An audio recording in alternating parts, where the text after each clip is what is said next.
এই রাস্তাঘাটের ভিতরে মিছিল বার করতেছে পহেলা বৈশাখ। পহেলা বৈশাখের তোর গুষ্টি মারি।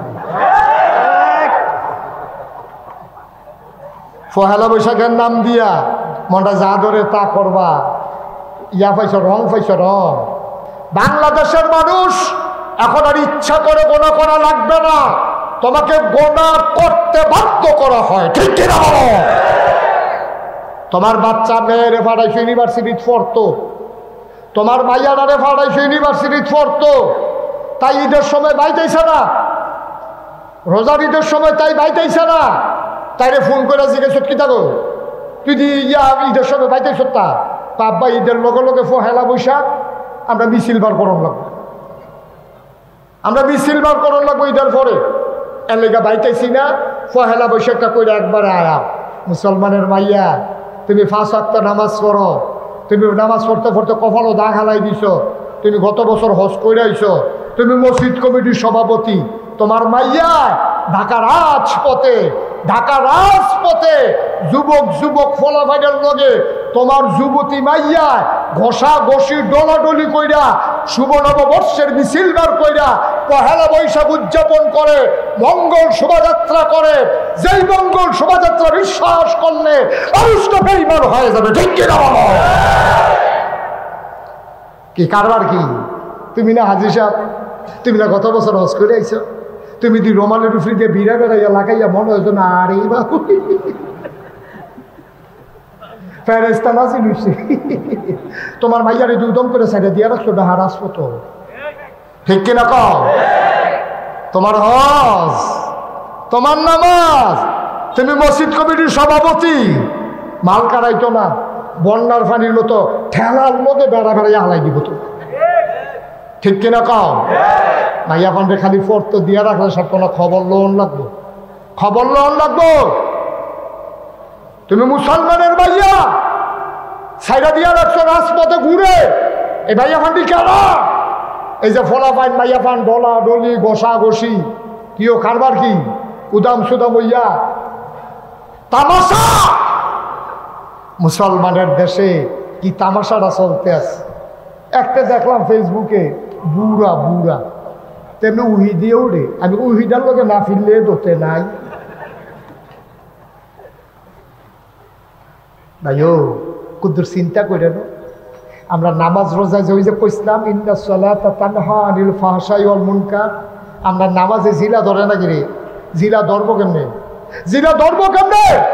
তুমি সোয়াব করো একটা, গোনা করো 15টা, তো 15টা গোনা একটা সোয়াবের লগে ঝাঁতাছাতি লাগলে পয়লা ঝাঁতার লগে তো সোয়াবে তলে পড়েছে কেন? কিও 15 জনের লগে যত বেড়া ডাটো, বেড়াটা যত ডাটো 15 বেড়া যাতা দিয়ে হতা গেলে থেকে উঠতে পারবো? তো তুমি যত বড় সোয়াবে করো 15টা গোনা যখন উপরে যাতা দিয়ে লইয়া পড়ে সোয়াবে গোনা করে, এই সোয়াবটা যেটা এটা ভাবে গোনা হইয়াছে কেন? এটা কি কারবার কি? কারাই বুঝাইব? কদ্দুর চিন্তা করে সোয়াব কম করেন, ভুল বুঝছেন না, ফতুয়া হুন্ডা যান, প্রয়োজনে সোয়াব কম করেন, গোনা করেন, গোনা করেন না, সোয়াব কাম লাগলে কম করেন, এত সোয়াব লাগতো না। গোনাতে খালি বাচ্চা থাকেন, খেতরাত যদি আগাছা না থাকে খালি দানের গোসাটা দিয়ে দেখবেন কয়দিন ভিতরে সোফাই নেইব। আর গোসা দিয়ে হেকালাইছেন ঘাসের লেগে গোসা দিয়ে লাভমুখী, লাভমুখী কথা যে একটা মনে পড়ছে এটা কি কইলে তা আর আইনা না ওই রে মার হাবা কয় না তো। ওই একতে রিক্সা চালা, তো রিক্সা চালাইয়া তে তার বউয়ে এই টান ভাই সকলে যে গৃহস্থী করে দান টান আনে, কেউ দান লয়, কেউ দান ঝাড়ে, সিদ্ধ করে, হুগায়, চড়াইয়া আনে, কুড়া বারয়, আসমুরগা ফালে, এমনির বড় শখ। আরে আমরা তাইলেও যদি 6 ঘন্টা খেত করতো, তো রিক্সাওয়ালা বেড়ারে এমনি দিয়ে খাইতে বইয়া ধরছে, আপনি আবার একটা কাম করবেন, আবার ইনশাল্লাহ আমরা 6 ঘন্টা খেত করবে। খেতে পাবি রিক্সা নিয়ে সহালে বাড়ি যদি রাইতে আয়, খেত করলে রিসাইব কেন? কই কোনো মতো আল্লাহ করে 2 জন মমিসিনা কান্না লইয়া এই সৈবদ ট্রাক্টর দিয়ে সারবদ মেশিন হেতারাই টেহার দেওয়ার টেহা দেন, কামলা রেখে টেহা দেন, ট্রাক্টরওয়ালারে টেহা দিয়ে আল্লাহ করে লাগাই দিতেন বললে, এরপরে দেখবেন এই যে আর কোনো টেনশন নেই। তো আর এমনি খেতে হয় না, মাইদে মাইদে আতানি নিরানি অনেক কিছু আছে। আচ্ছা তুমি যখন কও যাও, আপনার কি কষ্ট হইতে আছে? যাও তুমি যখন কও 6 ঘন্টা খেতে আবার করান তে আরেকটা রাখতে বর্গা 6 ঘন্টা খেত রাখিয়া তো এটার ভিতরে খেত লাগাইছে, লাগানোর বেলা লাগাইছে তে তো আর খেতের কান্তা যায় না, তো এই রিক্সা চালান। একদিন এক বেড়ায় করে তোরে কেডার কইছে গৃহস্থী করতি? কই কে রে? তোমরা বউ তো কইছে। কই তুই যে লাগাই দিয়ে আইয়া বস চা গিয়া ঘাসে আর ধান গাছে হমান হমান, কোনটা ঘাস কোনটা ধান গাছ বুঝাই যায় না। তে আইয়া সেটা গরম সাঁতা সেতে শুরু করছে। আগে কইতাম তোমার কইতাম না, আমি খেত করতাম না। ওখান যে গৃহস্থিত লাগাইছ ওখান দিয়ে চাষায় কয় ধান গাছে আর ঘাসে মিলে হমান, কি উত্তাম খেত করছি হুদ যদি বরগারতে আনি বেড়ে দেওয়ান লাগবো, খেত করছিলাম কি উত্তাম? কারে আপনারা হলে আমি চলি না, বেরিয়ে কইতে আছে বুদ্ধি থিতাই রাখছি। কই কি বুদ্ধি? কয় আমরা উত্তর পাড়ার যে চাষা করিম চাষা এবার আবার মুখ লাগে আল্লাহ আল্লাহ করে খেতের চারিগুলো যদি ঘুরে দিয়ে আনতেন পারেন, এবারে কোথাও মুখ লাগাই দিয়েইব, দেখবেন গাছটি জায়গা তো দইয়া মরে গেছে, ধান গাছটি উড়িয়ে দিয়ে উঠছে। তার বুদ্ধিটা পছন্দ হয়েছে, তো গিয়াছে চাষা ওই আপনারা বউয়ে বিলে বড়া পিঠা বানাইছে, আপনি আমরা ভাই সকালবেলা 2টা বড়া পিঠা খাইবেন। কইছে পরে এবারে আরে বড়া পিঠা তো খাই না অনেক দিন হয়, বউয়ের আবার আমার লেগে টান বালা আইস যখন না গিয়ে ভাড়া দিত না, তোর তো আবার বাপ নেই, আমি তো তোর বাহের মতো, এই কথা কইয়া সেটা রওনা দিছে। তে করছে কি তো ওই ফাতরি যা কোনো ইচ্ছা নামছে, রাস্তা আছে তো কোনো ইচ্ছা নামছে, তার 200 খেত দেখাইব। এবার লইয়া যখন খেতের কান্দাত গেছে গেছে পরে তো সাইডগুল দেখালি ঘুরে, তো বেড়া কই কি তার বাইক কেন লই দিন? কয় চাচা চতুর্দিকে খেয়াল করতেন না? কই কি খেয়াল? এই ক্ষেত্রা কার? তো বুঝালে এই তো লাইনে ফুটে গেছে গেল। কয় চাচা এটা আপনারা বউয়ের কথায় ক্ষেত্রটা আমি লাগাইছিলাম। কয় মাশাআল্লাহ ক্ষেত লাগাইছ তুই? তুই তো গৃহস্থী করছ কোনো সময়, তো ক্ষেত লাগাইছ ভালো হয়েছে, তো কি হয়েছে? কয় চাচা দেখছেন নি ধান গাছটিরে ঘাসে কেমনে ঘেরাও দিয়ে রাখছে? তো তেমনও করছে চাচাই কব আরে বপুরে ঘাসে কীরকম ঘাস, তো আরেক বপুরে ঘাস করলে মুখ লেগে দেবো গা। এবারে কইয়া বলছে আমিও তো কতক্ষণ এই 2-3 গুড়ায় খেয়াল করতে আসি, এত ঘাসের ভিতরে ধান গাছটি রয়েছে কেন?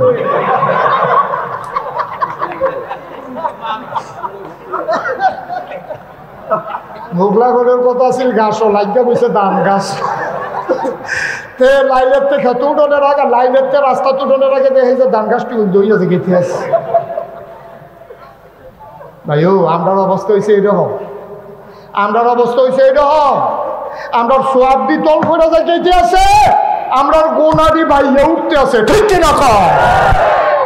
গজবে ধরছে, আমরা গজবে ধরছে।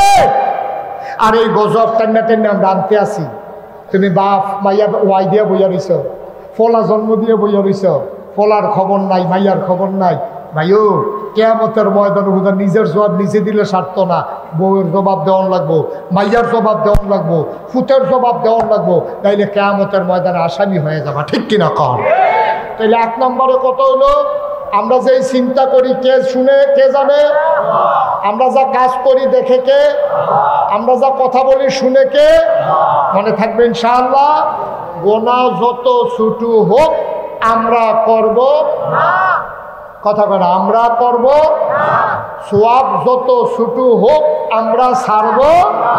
মনে থাকবে ইনশাআল্লাহ, মনে থাকবে ইনশাআল্লাহ। আল্লাহ যেন হেফাজত করে, সবাই কোনা আমিন, আরো জোরে কোনা আমিন। আমি খুব খুশি হয়েছি এই প্রচণ্ড গরমের মাঝে আপনারা যেভাবে বসে আছেন, একটা লোক উঠেন নাই। আবার নিমুখ লাগে এবারের মতো লাগিয়ে গেছে কত, কারু ফ্রেজা নিতে ফটলাই উঠে গেছে কত। আমিন কর, জোরে কর। মাশাআল্লাহ, এই প্রচণ্ড গরমের মাঝে আপনারা যেভাবে ছুটে ছুটে এসেছেন, আমি প্রাউড ফিল করছি, আমি গর্ববোধ করছি যে মুসলমানের ইমান এখনো মরে যায়নি, তারা এখনো ইমানই চেতনা উদ্বুদ্ধ। সুতরাং আমরা আমাদের দিকে খেয়াল রাখবো। আহলুস সুন্নাত ওয়াল জামাত তারা যে দৃষ্টান্তমূলক কাজটা করেছে, শীতকালে পায়নি বলেই তারা এই গরমের দিনে ব্যবস্থা করেছে। তাও তো আপনাদের জন্য কথা শোনানোর একটা ব্যবস্থা হয়ে গেল। আল্লাহ যেন কবুল করে, সবাই পড়ি আমিন, জোরে পড়ি আমিন।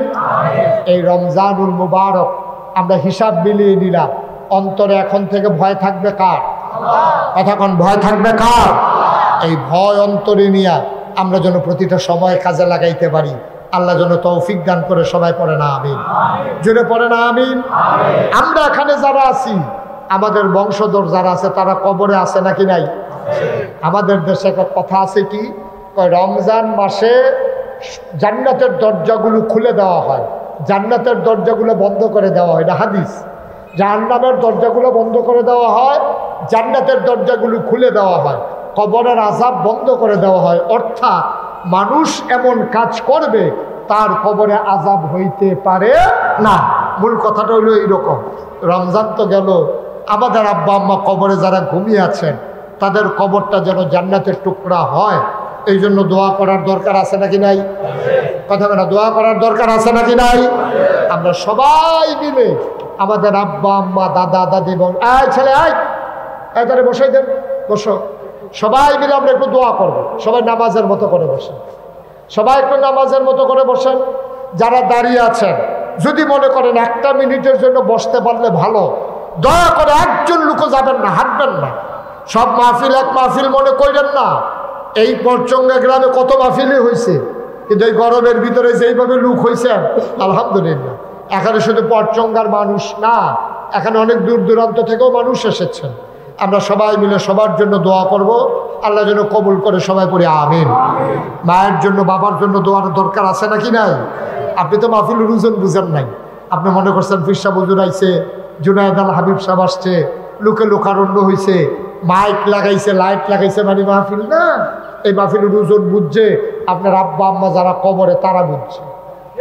ওই মা চোখের পানি ছেড়ে দিয়ে কান্দে, তোমারে ডেকে ডেকে কয়, ও সন্তান আমার, মাহফিলে এসেছ, হাদিস শরীফে এসেছে, যখন কোথাও কোনো দোয়ার মজলিস হয়ে যায়, দোয়ার মজলিসের ভিতরে মানুষগুলো যখন হাজির হয়ে যায় রুহানি হালাতে, সবার আব্বা আম্মা চতুর্পাশ দিয়ে সে লাইন ধরে দাঁড়িয়ে যায়।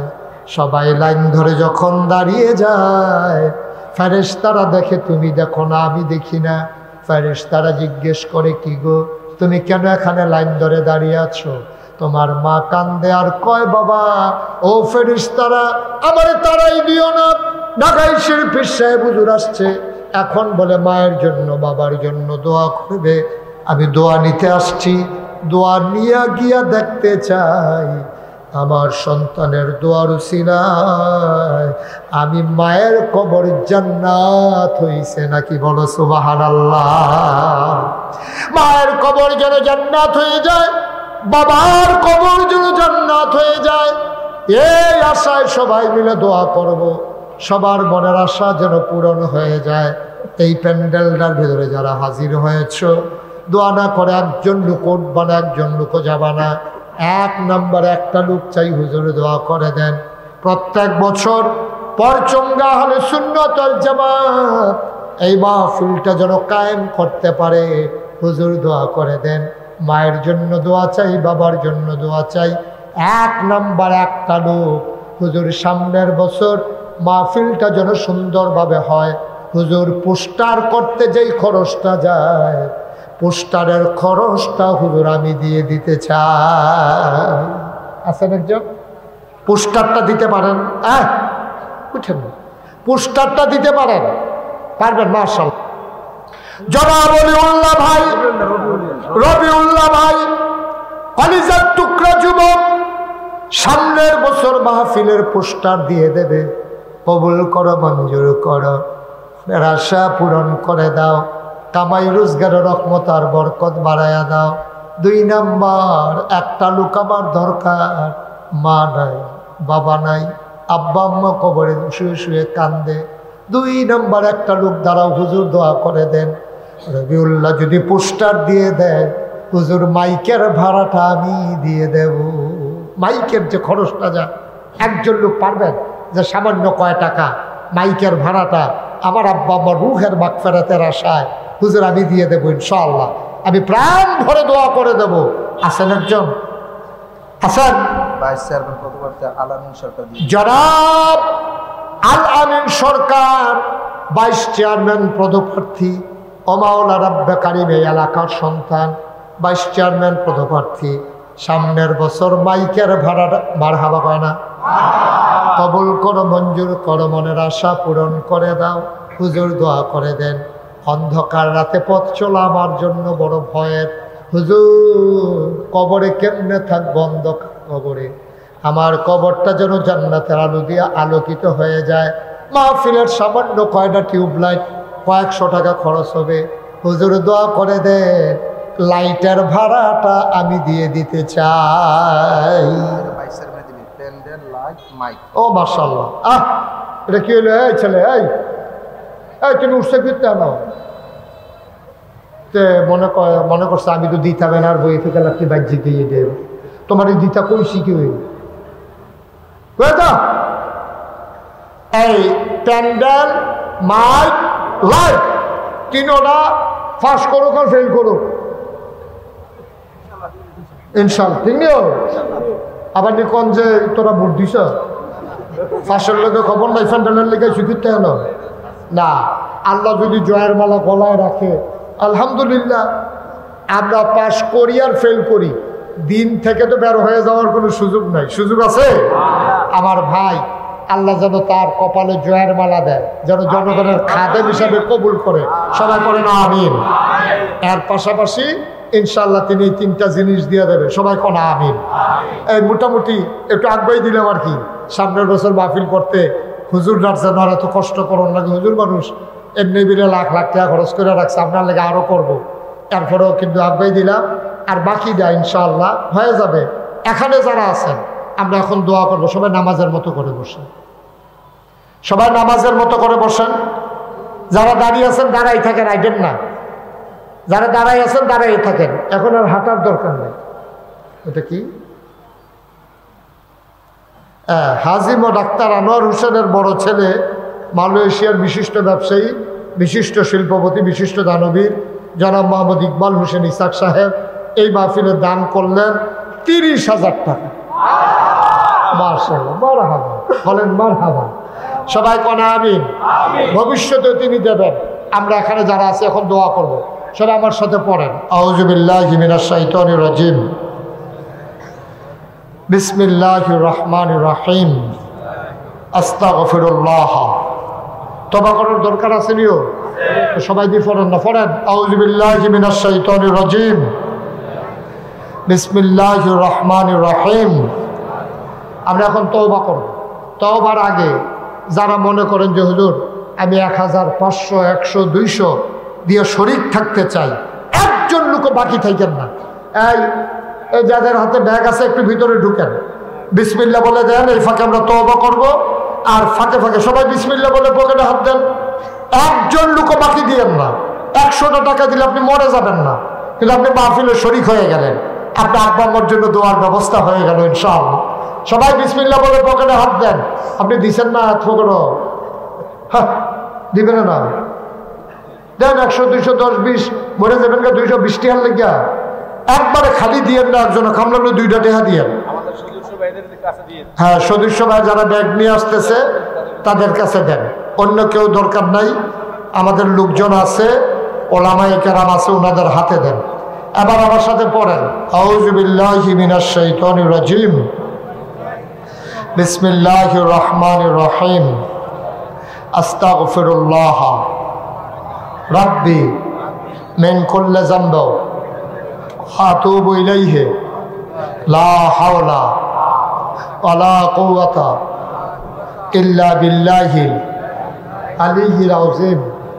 হে আল্লাহ, ইচ্ছায় অনিচ্ছায়,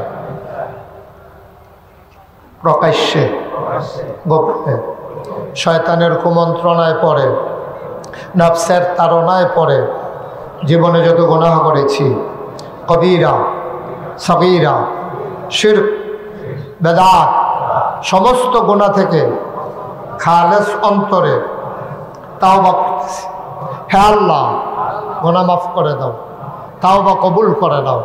আশহাদু আল্লা ইলাহা ইল্লাল্লাহু ওয়াহদাহু লা শারীকা লাহু ওয়া আশহাদু আন্না সাইয়্যিদানা হাবিবানা মাওলানা মুহাম্মাদান আবদুহু ওয়া রাসূলুহু সাল্লাল্লাহু আলাইহি ওয়াসাল্লাম। আমিন আমিন আমিন। শুনেন, আপনাদের মাহফিলের প্রধান অতিথি জনাব প্রফেসর ডাক্তার মহিউদ্দিন আহমেদ, উনি ইনশাল্লাহ মাহফিলের জন্য 10,000 টাকা দিয়েছেন। বলেন মারহাবা। আল্লাহ যেন কবুল করে, সবাই পড়ে আমিন। আমরা সবাই মিলে শরীক হয়েছি, এখন আমরা দোয়া করবো। দোয়ার আগে আমার একটা কথা আছে, খুব খেয়াল করে শুনেন। আপনারা জানেন যে আমি মুশতাক ফয়েজি আপনাদের এলাকায় অনেক মাহফিল করেছি। এলাকায় মাহফিল করি নাই আমি, পরচঙ্গা গ্রামে আর আসি নাই, আসছি। আমি অনেক ওয়াজ করেছি। আল্লাহর খাস মেহরবানি, আপনারা দেখেছেন আমার নামের সাথে একটা শব্দ আছে পীর সাহেব। আমি আসলে পীর সাহেব কখনো হতে চাইনি। আমার পীর সাহেব হওয়ার চিন্তাও ছিল না, শখও ছিল না। তো পীর সাহেব হইলাম কেমনে? আমার দাদা ছিলেন ফুরফুরা সিলসিলার বড় একজন পীর সাহেব। তো আমার আব্বা ইন্তেকাল করছে দাদার আগে। তো দাদা এই আব্বা না থাকার কারণে আমার উপরেই বিরাট দায়িত্ব দিয়েছেন। দায়িত্ব দেওয়ার পরে আমি বললাম, দাদা আমি তো পীর সাহেব হইতাম চাই না, কারণ বাংলাদেশে আমি পীর সাহেব দেখতে দেখতে অতিষ্ঠ। বাংলাদেশে যত পীর সাহেব দেখছি সব দেখছি বইয়া বইয়া খালি খায়। বাহে পীর সাহেব আছেন, ফুতে পীর সাহেব হয়েছে, লেহাফড়া থাও খান না থাও, বইয়া বইয়া খাওয়ার, রিক্সাওয়ালায় টেহা দেয়, হগির নিবিড়ি টেহা দেয়, সেই টেহাতে বইয়া বইয়া খান। ঘরের ভিতরে ইয়া বোয়া দেয়, 3-4 দিন এই এলাকা খাইয়া সারলে এরপরে আবার আরেক এলাকার যায়, গিয়া সেটা আবার খায়। এটি দেখতে দেখতে আমি অতিষ্ঠ। আচ্ছা আপনারা বিবেকের কাছে একটা প্রশ্ন, ধনী মানুষ ফিসা বইতে পারলে গরিব ফিসা বইতে পারবো নি? কথা না, গরিব ফিসা বইতে পারবো নি? একবারে যদি গরিব হয় আর এবারে যদি আল্লাহ যদি এবারে কবুল করে, এবারে আল্লাহ রলি হইতে পারতো না? কথা কানা তো পারতো না। তো গরিব যদি ফিসা হয়, তো গরিব তার সংসার চালাইতে গেলে সিএনজি চালাইলে কোনো দোষ আছে? রিক্সা চালাইলে কোনো দোষ আছে? বাংলাদেশের কোনো ফিসাবের ভিতরে তো দেখছেননি যে এবারে সিএনজি চালায়, না হইলে রিক্সা চালায়, না হইলে অটো চালায়, না হইলে বাক্সত ভরে আইসক্রিম বেছে, এরকম দেখছেন নি? খারাপ সব ফিসাব দেখবেন খালি বইয়া বইয়া খায়। দেখবেন যে একজন বইয়া রয়েছে, মনে হইব যখন 5-6 জন বইয়া রয়েছে, লাড়া দিয়ে গিয়ে দেখবেন আসলে একজন বইয়া রয়েছে। খাইয়া শরীর এমন বানাইছে একজনের 5-6 জনের মতো মোট হইয়া বইয়া রয়েছে। ঠিক কিনা কর? এইটা করে করে পীর সাহেব দেখে আমি অতিষ্ঠ। আমি বলেছি এই পীর সাহেব আমি হতে চাই না। আমার দাদা কয়, কিরকম পীর সাহেব হইতে চাও? আমি বলছি আমার দরবার হবে দিনের একটা মারকাজ। এখানে মানুষ আসবে, লেখাপড়া করবে, দিনের সঠিক বুঝ নিয়ে বাড়িতে যাবে, আল্লাহর ওলি হইয়া পরে হেজকারি জিন্দেগি লইয়া বাড়িতে যাবে। তা আমিও তোমার সেই পীর সাহেব বানাইতে চাই। আলহামদুলিল্লাহ বলবেন না? আমি আমার দাদারে কইলাম, তাহলে এখানে একটা কিছু প্রতিষ্ঠান বানান লাগবে। দাদায় কত, আমি তো গরিব মানুষ, কি দিতাম? আমি আপনি একটা জায়গা দেন। উনি 9 শতক জায়গা দিছে। কয় শতক? 9 শতক জায়গা দিয়ে আমি কিনা করলাম, আমার দাদা যখন এন্তেকাল করলো আমি জায়গা কিনা শুরু করলাম। আমি 18 একর, কয় একর? বুঝছেন নি কিতা? 100 শতকে 1 একর, তাহলে 18 একরে কয়শো শতক? 18 শতক। আরে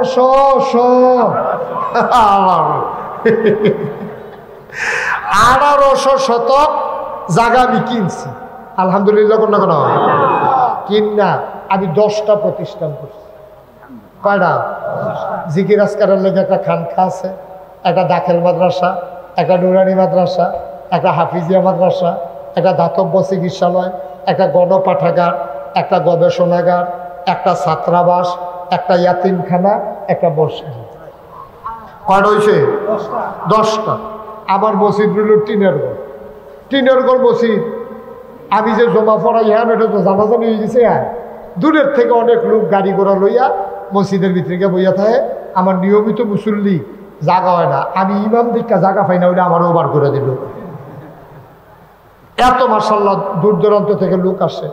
চিন্তা করলাম এত বড় কমপ্লেক্স, 1000-এর উপরে ছাত্রছাত্রী, শিক্ষক, কর্মচারী, এলাকার মানুষ আছে, দরবারের মাহফিলে হাজার হাজার লোক আসে, বড় করে একটা মসজিদ করব। আল্লাহর খাস মেহেরবানি, ইঞ্জিনিয়ারদের পরামর্শে আমি বড় করে একটা মসজিদের কাজ করছি।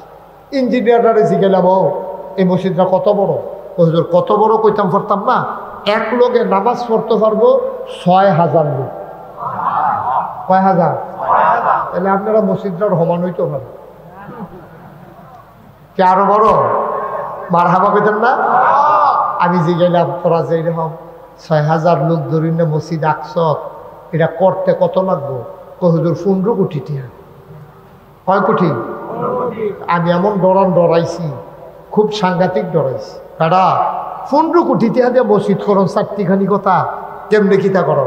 তখন আমি নিয়ত করলাম যে ১ বছর মাহফিল করে যত টাকা হাদিয়া পাই, আমি ১ বছরের হাদিয়া আমার মসজিদে দান করে দেবো ইনশাআল্লাহ। আমি রমজানের, গত রমজান, এই রমজান না, এই যে গেল এটার আগের রমজানে ২ তারিখে আমি মসজিদের কাম ধরছি। ১৫-২৫ লক্ষ টাকা, ২৫ লক্ষ টাকা আমার ১ বছরের মাহফিলের হাদিয়া আমি এক মুডে মসজিদে দিয়া কাম শুরু করছি। আমি রমজানের শুরুতে গেছি মালয়েশিয়া, এরপরে ওমান, এরপরে সৌদি আরব। আমার এখন মসজিদের আল্লাহর খাস মেহরবানি ছাদ হবে ১ তালা, ফ্লোর হয়ে গেছে। ২৫ লক্ষ টাকার মাটি কাটাইছি, ফ্লোর করে লাইছি, ফিলারগুলা করছি। ছাদরা করতে ১.৫ কোটি টাকা লাগে।